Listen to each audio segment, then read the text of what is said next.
Hey, everybody, welcome to Did You Hear About This? Take 3. I'm Bill. I am Scott. Oh my God, the unthinkable has happened. Yeah, the one thing you always was your biggest fear. We did a hell of a good show. Too bad you suckers will never hear it. You'll never hear it. We were laughing our asses off. I don't know what happened to our recorder, our Zoom H6 that we use. It was recording. It's recording right now. I'm staring at it. But it was recording before, and then it stopped. You know what? This is all my fault because I was late for recording today. You want to... Let's pretend I don't know why. You want to tell me why, I'll tell you exactly why. Eyewitness vehicular manslaughter. Brutal. Yes. We live outside of Reading, Pennsylvania. Relatively larger city for where we're at here. But if you go 20 minutes in any direction, you're in cornfields. Yeah. A lot of deer in them cornfields. Well, I watched a Ford F-150 make it one less deer in them cornfields. I like to kill deer. Remember that? I do remember. I don't remember what it was from. I always thought it was something to do with the guy from Twisted Sister. No, it's the director of Twin Peaks. I like to kill deer. Oh, David Lynch, who we just died. talked about. He made ringtones in the 90s or something like that. Oh. And that was one of his weird ringtones. I like to kill deer. Remember there was a ringtone craze? But it was always for like the Nokia.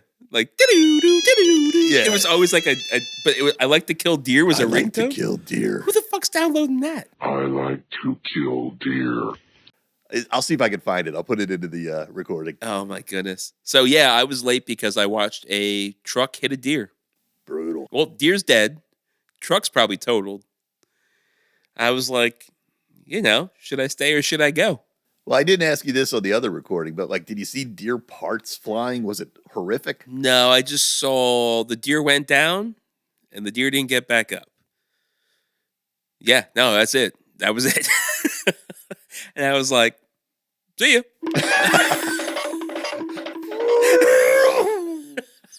Sir. Oh, shit. There were 2 other cars there too, and they weren't going. I was just at a stop sign waiting to make a right-hand turn. And this guy came, and I was like, my lane's open. Yeah, I mean, there are deer everywhere here. Everywhere here. Yeah. And I got this weird memory of Daryl Hall, right? From Daryl Hall and John Oates being on the Stern Show, talking about how much he hates deer. He passionately hates deer. Really? And Stern would be like, why do you hate a deer? He goes, oh, I want to kill all the deer. And he says they bring nothing but disease. Because deer ticks. Yeah. And ever since he said that, I'm like, yeah, these things are kind of big rats. Because they literally are everywhere in my area. Well, I did see 4 of them after witnessing that homicide. I saw 4 of them just driving here. So I took my time. High beams were on. Everything was good.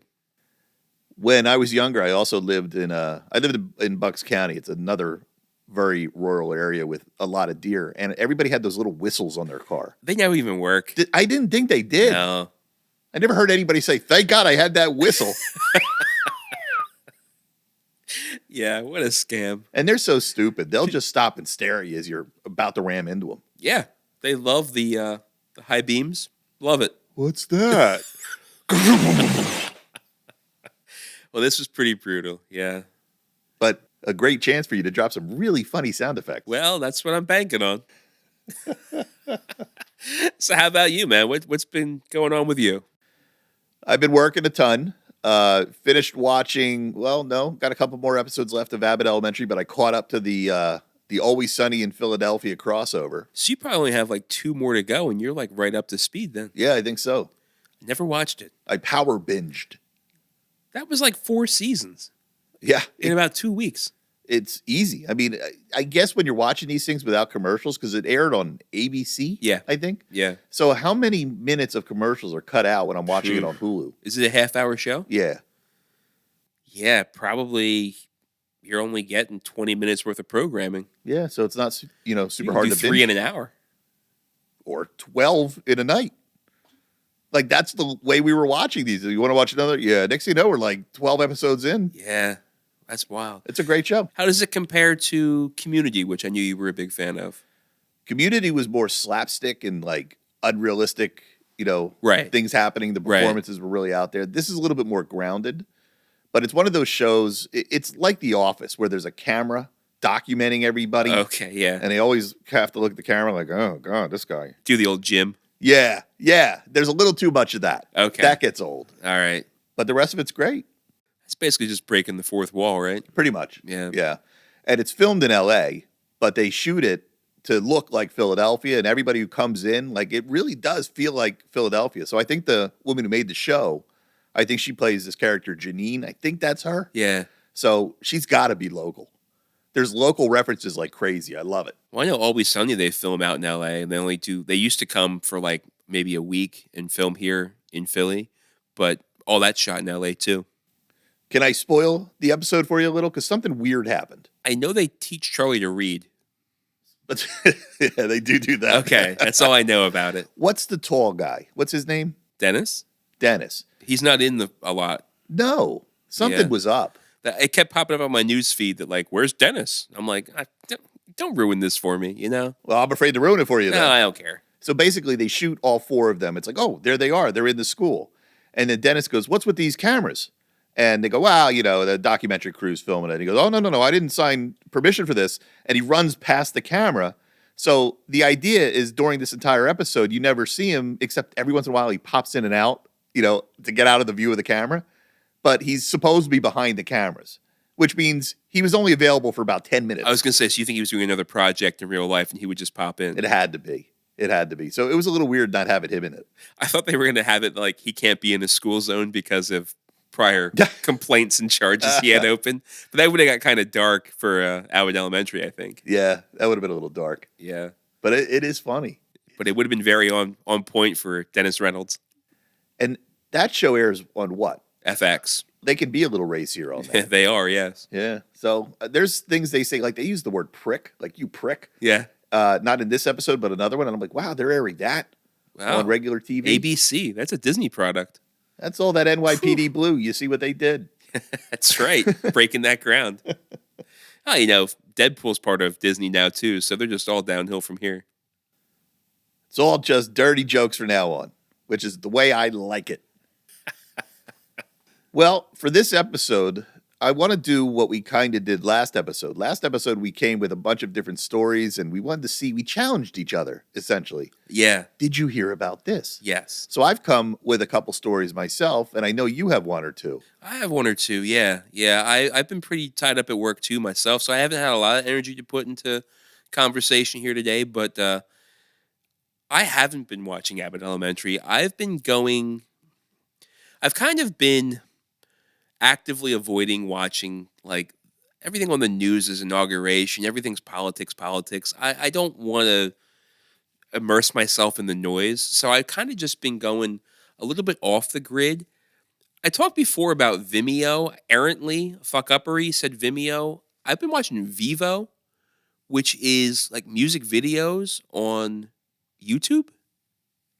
So it's like an MTV on YouTube? Exactly like MTV. And it's like old 80s and 90s videos. Yeah, I watched some Yankee Rose on there. I watched some Hot for Teacher. Yeah, but here's one.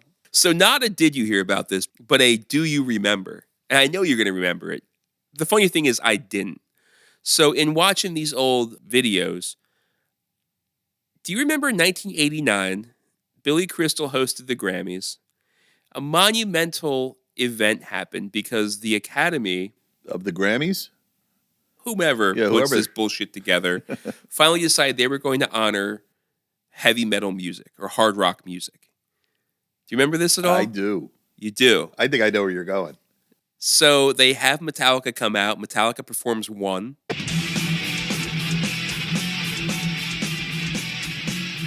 little sloppy of a performance, if I'm being honest with you. It was a little...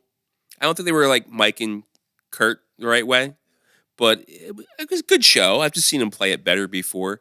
And then immediately after they get done performing, out comes Alice Cooper with Lita Ford, and they announce the very first Grammy ever given for a hard rock album. Right.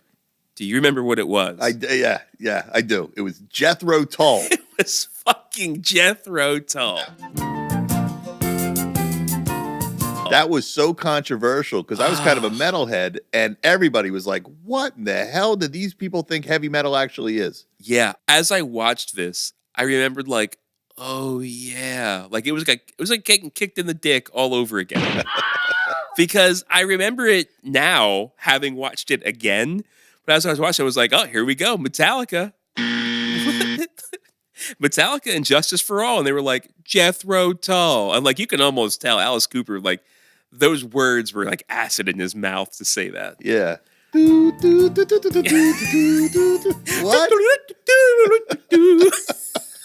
I think the only thing heavy metal about Jethro Tull is that intro lick to Aqualung. That's about it. Yeah, everybody was like, what in the hell is going on here? People were pissed off. But we were all excited because finally heavy metal was going to get its recognition. But then it was a complete spit in the face. It's insane.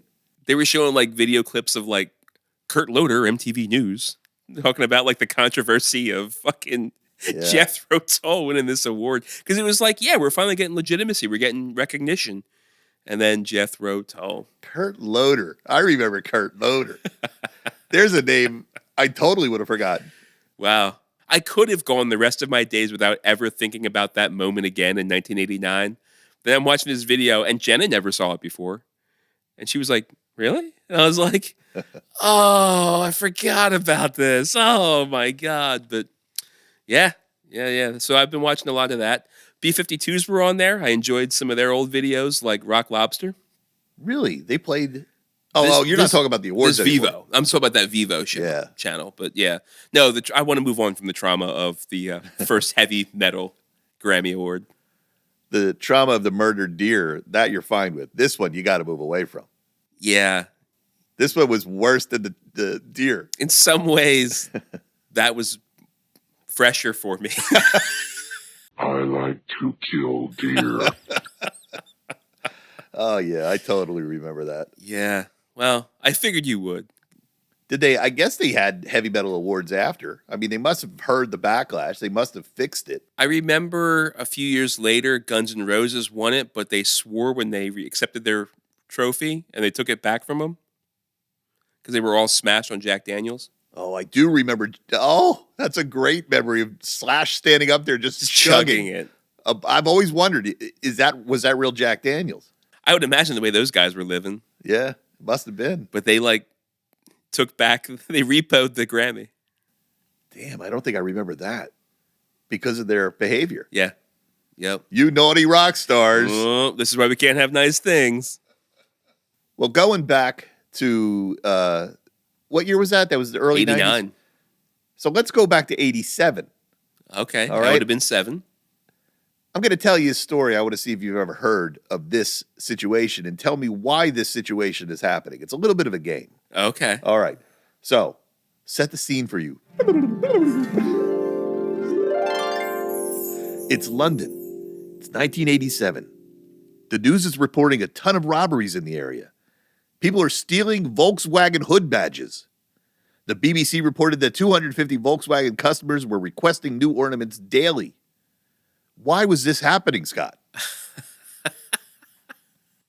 I don't know the exact reason why, but I can tell you my parents drove a 1985 light blue Volkswagen Rabbit. The modern day equivalent would be like a GTI. Yeah. Their hood ornament was stolen. And I can't tell you exactly why, but it had something to do with rap music. Very good. Yeah. You're very close. So this was sent in from my friend Jen. It was actually just discussed on a show called Disgraceland. I don't know if you know that podcast. No. Pretty good show. So I'm going to play a clue. You gotta fight for your right. The Beastie Boys were behind this. There you go, the Beastie Boys. So do you remember in Fight for Your Right to Party, Mike D would run around like a maniac wearing the Volkswagen logo around his neck? He was making fun of the other rappers that were wearing like Mercedes and BMW. He was wearing a Volkswagen. The song was such a hit in London that everybody said, I got to copy Mike D, and just started going out and ripping these things off cars. So that's incredible. The only reason I remember it had to do with rap music was because my mom and dad were at a dinner party and they drove this car. And when they came home, They were both really, really pissed off. And my dad was like, God damn rap music. That's amazing. And I was like, first of all, what's the point of that thing on the front of the car? And why are you so pissed off it's not there? And what does rap music have to do with it? And how did your dad know rap music? Because if you think about it, Beastie Boys I think it was... See, I thought it was Run DMC. I didn't realize it was Beastie Boys. But I guess Run DMC would have been the ones probably wearing the Mercedes. They had the Adidas sneakers, remember, without shoelaces? Adidas. Yeah. Yeah. I remember that. But I think it made it like on the news that like, hey, if you drive one of these cars, be on the lookout, be extra cautious. You may be missing your hood ornament soon. You don't really see those kind of hood ornaments anymore. They're all badges now built into the car. You don't see like you used to see the old Cadillac and Buick and Jaguar and all like these. Lincolns would stick up there. Yeah, this Volkswagen like stuck up off the hood almost like a bullseye. It would have been great if you're going out to hit deer. If you're trying to land a bomb into the little hole of the Death Star. Yeah. That's wild. So Beastie Boys. I mean, that album was huge. I mean, I got that when I was in high school. Licensed to Ill? You got it in high school. I got it in elementary school. Yeah, well, I probably wasn't allowed after the whole hood ornament incident. I remember they said the word porno in there. And I Mom remember, just threw away your best porno mag. and I just was like, oh, this song is so dirty. It said porno. I like Girls. That was good. Brass Monkey. Brass Monkey was on there. It was a funky monkey. That funky monkey. Here's a little trivia. Yeah. The guitar player who played on Fight for Your Right and No Sleep Till Brooklyn, Yeah. you know who it was? Was it Slash? No. It was Curry King from Slayer. So they were like, you know what? We're going to be a rap band and we're going to bring the guitarist in from Slayer. You can actually see him running around the video. They were a cool band. They did cool shit. Is that why Aerosmith was brought into Run DMC for Walk This Way? I guess they covered Walk This Way. Because that was 87 too, or 88? I think Aerosmith was first, Really? right? Because I think Run DMC was big before Beastie Boys came out. Yeah, I guess. It's all a blur. That is absolutely true. It is all a blur. Well, thought that would be entertaining. Yeah, that's the thing I never would have thought of had you not brought that up here. I've got two other things to talk about. Okay. Do you want to go into one of yours? No, do one more. I don't have as much as you. All right, went down another rabbit hole. All right, I am not a conspiracy theorist, but this is the CIA's Acoustic Kitty program. Have you heard about this? He said it. I think I have. Is this like using cats to spy? I don't know how you know all this shit. I don't know I don't know how I know all this shit. how you know all this shit. Oh my God. During the Cold War, which wasn't that long ago, the Cold War, Yeah. the CIA was desperate to outsmart the Soviet Union.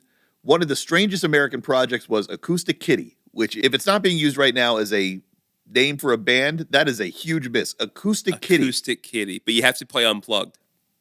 That's right. Yes. Or you can be kind of punk and play electric. One of the strangest American projects was Acoustic Kitty, an attempt to turn ordinary house cats into high-tech spies. This is the dumbest thing I've ever heard. I've had a cat. My cat would have never gone along Oh, with can you this. imagine if Willow would have done this? Oh, my God. She would have been more like a fucking Wolverine project than she would have an Acoustic Kitty. That's right. That son of a bitch, she was mean. She ran on pure evil.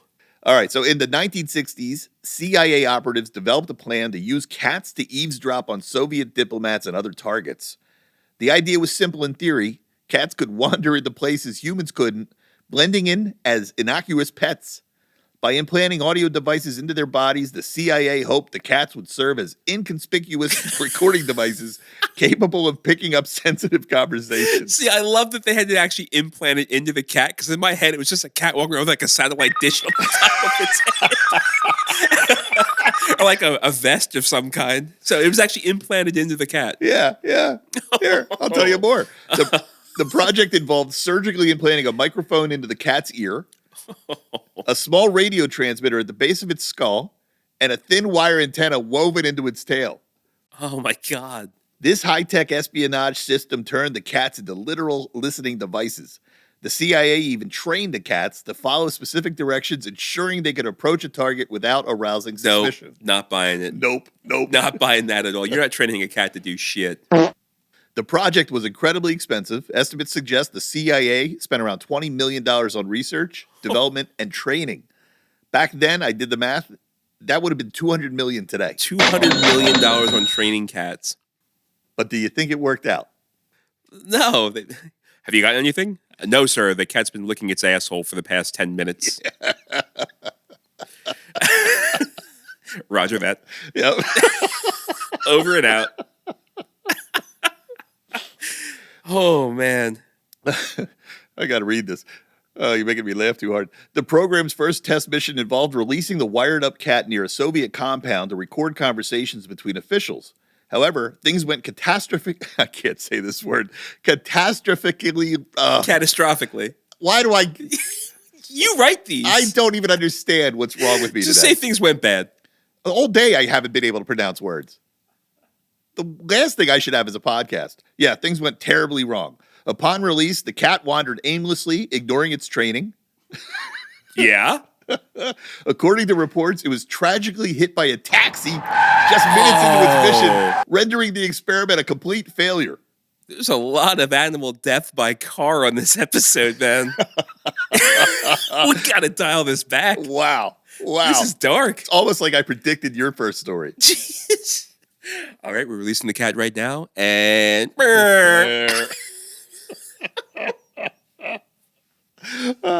after the disastrous test and additional failed trials, the CIA concluded that cats were just too unpredictable to function as reliable spies.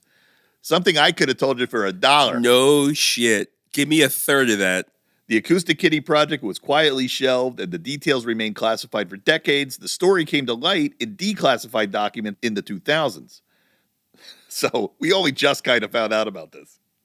And you know, that wasn't one person's idea. That was like a whole group of military intelligence that came up with that.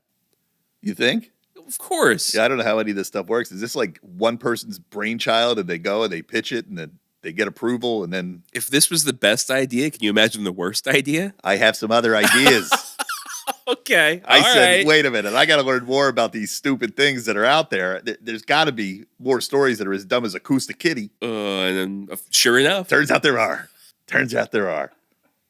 Have you heard about Operation Pigeon from World War II? Is this like homing pigeons? Kinda.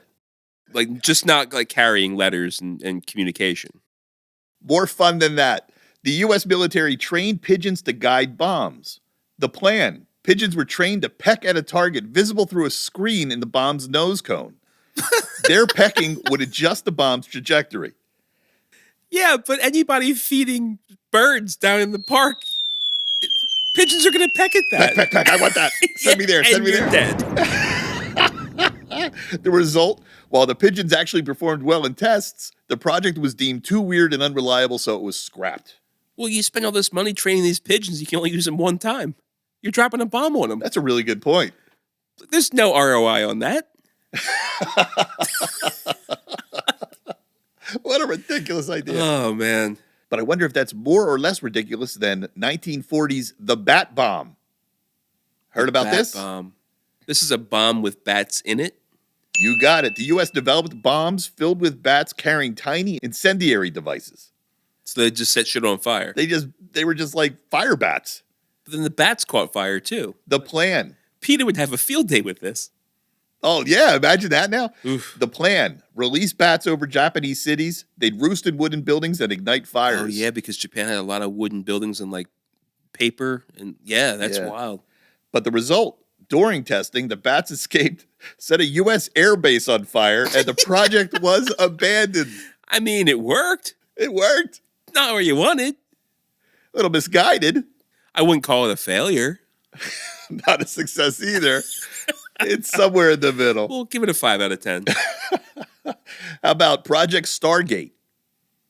Was this like teleportation? No, not quite. This is Okay. between the 1970s and the 1990s. A CIA program to train psychic spies. For 20 years. There was a movie about something like this. Ewan McGregor and Kevin Spacey, the men who stare at clouds. They call themselves like Jedi. And they could like stare at clouds and make like the clouds disappear using their mind. Whoa. I don't know if this is that or not. Let me read it. Okay. It might be. All right. The plan used remote viewing, quote, remote viewing, to gather intelligence by having psychics describe locations and events far away. The result, decades of research produced no reliable results, and the program became a joke when declassified. Oh man, all I can think is Harry Houdini would have a field day with this. How much he hated like the charlatans and the psychics. Yeah. He'd be like debunking them left and right. Remember we talked about the psychic who worked for the network, the TV network? That's right. She greenlit some shows, and when it came out that he had this psychic, he got run out of town. Yeah. That's it. Oh man. Here's one called the Deadly Iceberg Carrier of World War II. They took an actual iceberg and landed planes on it. And put like a motor on it. Yeah, pretty much. A plan to make an aircraft carrier out of ice and sawdust. Yeah. The plan, build a floating ice island called Project Habakkuk. Sure. Habakkuk, in the Atlantic as a base for planes. Bukkake? Bukkake. Bukkake. Icebergs wouldn't sink and sawdust reinforced the ice. This is what they were thinking. Yeah. However, it worked in theory, but practical issues like melting sank the idea. Well, they should have done Project Iceberg and Project Bat on the same thing. Wouldn't that be great? So the damn thing ended up sinking anyway, but I guess they figured, hey, icebergs don't sink, and this thing just wasn't even stable. Melted. Yeah. They imply on global warming. Well, landing jets and hot engines on it, maybe Right. that had something to do with it. Maybe. Have you heard about, this is from the 1990s, the gay bomb? It was an idea that was a U.S. idea. They were going to drop like pheromone bombs or something on enemy armies, and they get gay for each other and be too busy getting it on so that they couldn't fight. Unbelievable. That's the idea. The plan. The Air Force considered developing a chemical weapon that would make enemy troops sexually attracted to each other, distracting them from fighting. I mean, this is Gilligan's Island logic here. All right. The result, the idea never left the proposal stage, but it's now infamous as one of the weirdest ideas in military history. 10-1 odds that was proposed by a Republican. No question about it at all. And then last on the list, I've actually heard of this one, the CIA's exploding cigars in the 60s. Oh, I didn't hear about this, but it sounds like something Daffy Duck would do to Bugs Bunny or It's vice versa. 100% that loony. It was a plot to assassinate Fidel Castro. The plan, give Castro a cigar laced with explosives or deadly chemicals since he was a cigar enthusiast. The result, Castro actually outlived the Cold War and the cigar plan became a symbol of failed U.S. assassination attempts. Oh, I would say not true. I think Castro died of mouth and throat cancer. I believe we won the long game. Those cigars did exactly what they were meant to do, just not as immediate as what we'd intended. Oh, man, that's funny. Well, that was it. I mean, All right, man. This is supposedly all true.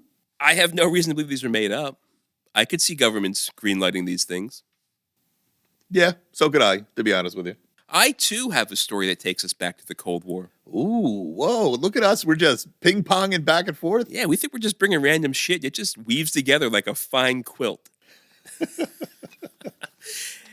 With all of our food these days having expiration dates on them, like, some make sense. We have milk. Nobody wants to drink spoiled milk.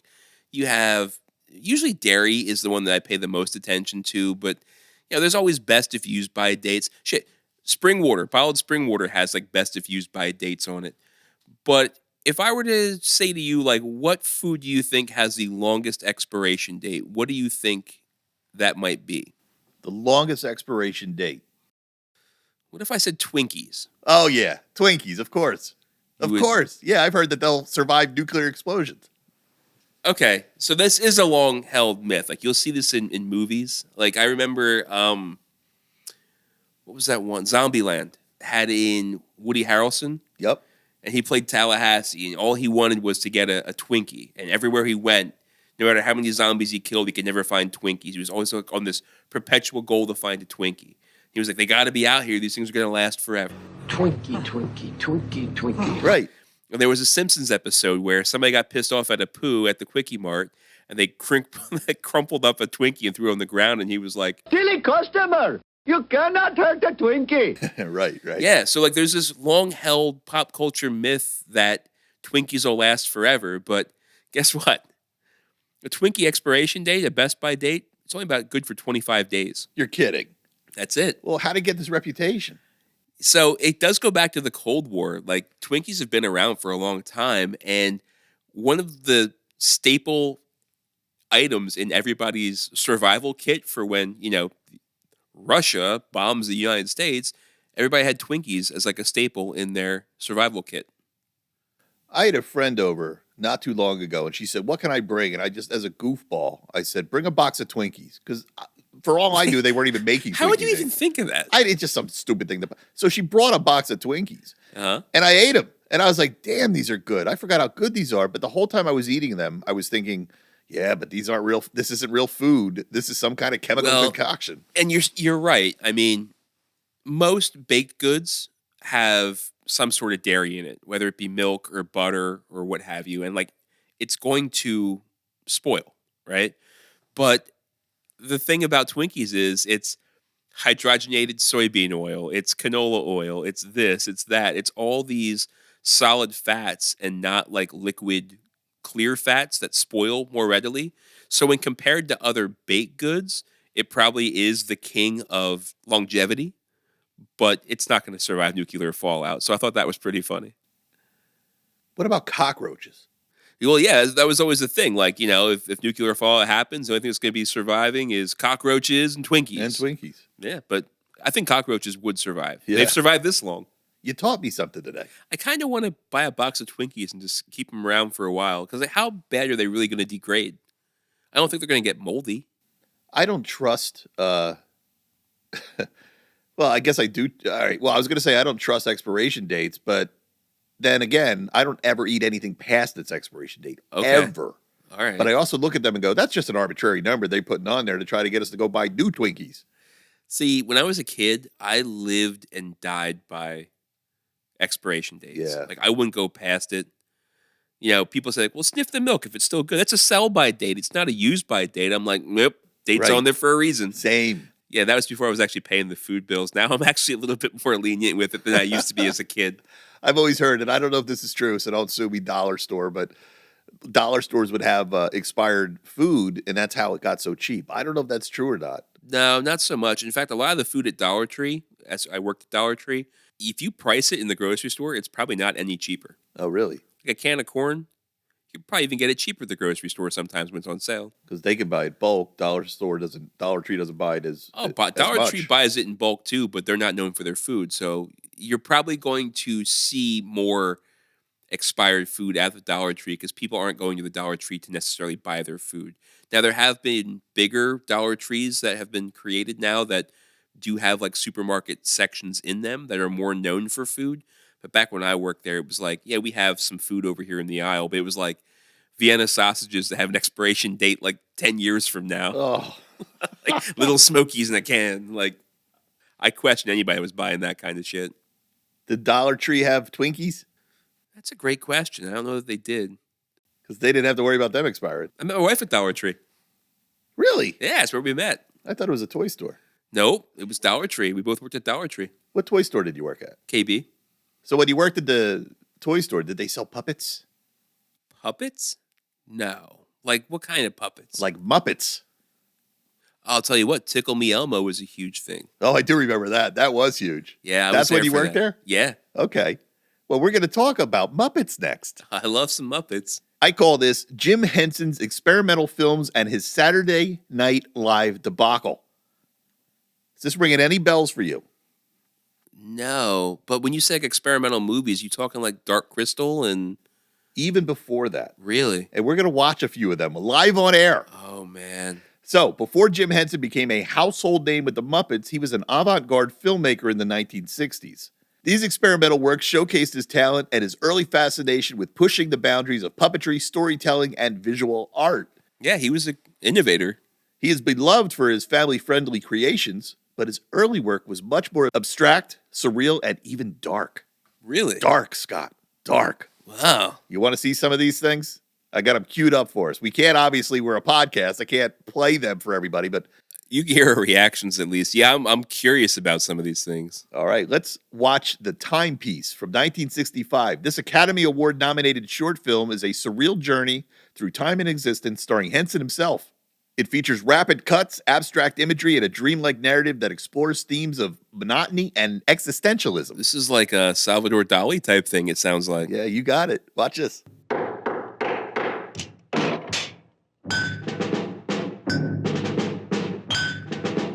But what did you think of that? First impression, sir. I mean, it's stupid. It's not offensive. It's not dark. It's not dark, not that one. It was a guy painting an elephant pink. It was kind of funny, very rhythmic, like you said. So the timepiece was very TikTok-y. Yeah. Not TikTok-y, but it was a TikTok rhythm to it. It was very TikTok-y. Yeah, no, that's a great call out. That's what TikTok shit looks like for me.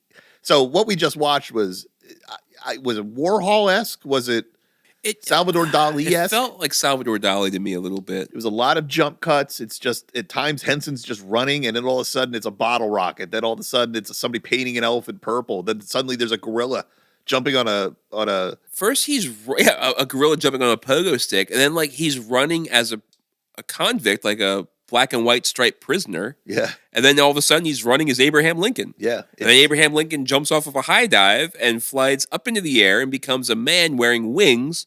And the only spoken word in the whole thing is help. Help. Yeah, it is Ernie voice. It did sound like Help. Ernie. Yes. Yeah, that was weird. I don't know what the message is. I don't know what this thing's about. I have no idea. But it was just crazy juxtaposition. Very musical. Very rhythmic. And there was like these cut scenes where it was little pieces of torn up paper being moved around. Made me feel a lot like something you'd see on Sesame Street, like the interlude type things. Some of the stuff on Sesame Street, going back to it, if you ever catch it again, Yeah. like the old stuff, Yeah. was very avant-garde. Very, yeah. So this did feel like that. You're right. Good call. 1, 2, 3, 4, 5, 6, 7, 8, 9, 10, 11, 12. Oh, that one got the dogs barking. Shit. All right, so that was 1965 he did that. 1967, he did Wheels That Go, a visually striking short focused on the rhythmic movements of wheels in everyday life, blending music and minimal dialogue. So that was a little bit rhythmic. Yeah. He's basically making music videos. Yeah.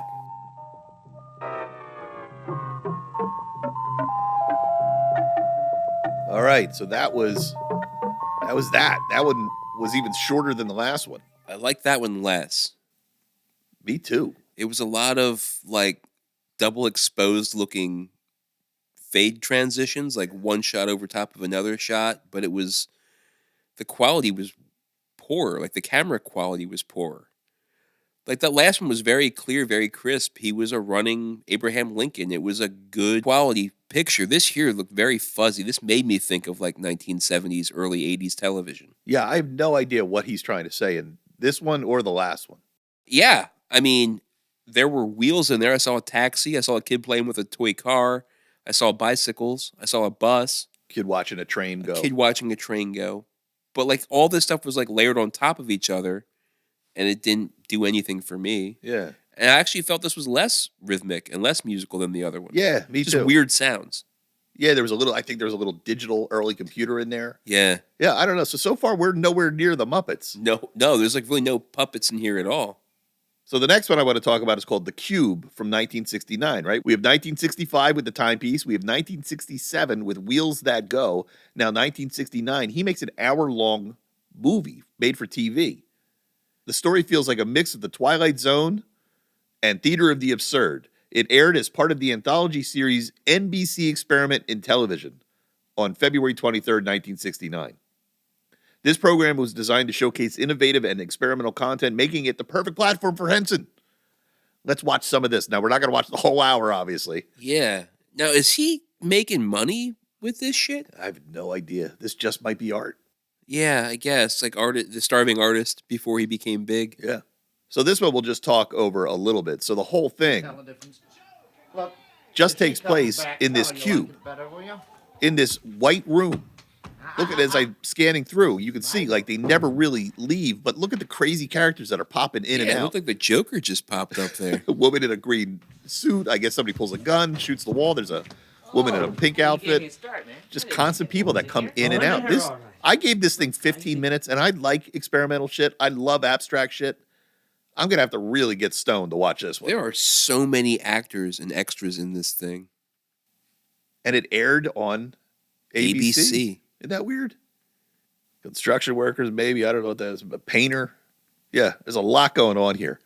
So now Jim Henson has finally gotten to TV. Now TV knows him. But this gives me an idea. This reminds me of like Clockwork Orange type shit here. That's a real good call. Yeah, this does feel like that a little bit. Yeah. It's still not shot as well as Clockwork It's not Kubrick. Orange. It's not Kubrick. No, but it's something. Yeah. All right, so this takes me to the ultimate thing that I was leading towards. So in the mid-'70s, right? We're now up to the mid-'70s. Henson partnered with the new Saturday Night Live show. Live from New York. He was tasked with creating recurring puppet skits for the show's first season. The result was a series of sketches featuring the characters from the land of Gorch, What? a bizarre and risque world populated by grotesque, sarcastic puppets. These characters, like King Plubus, Okay. Queen Payuta, and Wiz, not Wiz, Whis? were meant to inject a unique, edgy humor into the show. However, this experiment flopped. The skits were often shoehorned into episodes, clashing with the irreverent tone of the live-action comedy. Union rules said writers had the right for the Muppets, so everybody who was writing for the characters on SNL now had the right for these puppets, and they were pissed. They didn't like doing it. So this show, airing on Saturday Night Live, was pissing off the crew and writers of Saturday Night Live. So this is almost like the original Saturday Evening Funhouse or the digital shorts that they cut away to, like the pre-recorded segments of Saturday Night Live. Yeah, that's right. Wow. You want to see this thing? With us now, from the bubbling tar pits to the sulphurous wasteland, from the rotting forest to the stagnant mudflats, to the land of Gorch.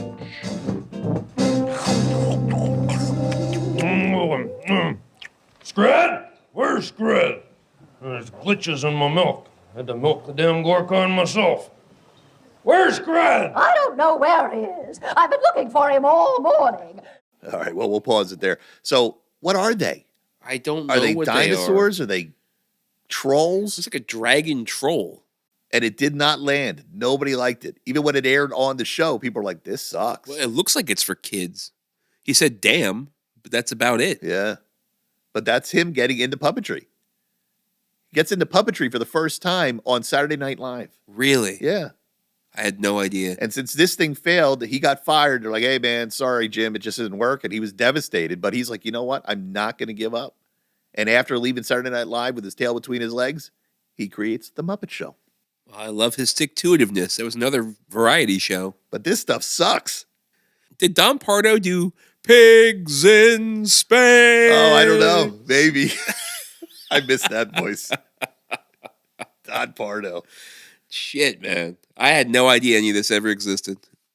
The Land of Gorch. The Land of Gorch. Ugh. I don't like it. I like what it became, but I don't like this. No. Yeah, this is terrible. So if you want to check this out on your own, go YouTube it. It's all there. It's all there. You can watch it yourself. And that, Scott, is everything that I brought to the table today. Well, you brought more than me. You win. You definitely brought more to the table that I did not hear about than I brought for you.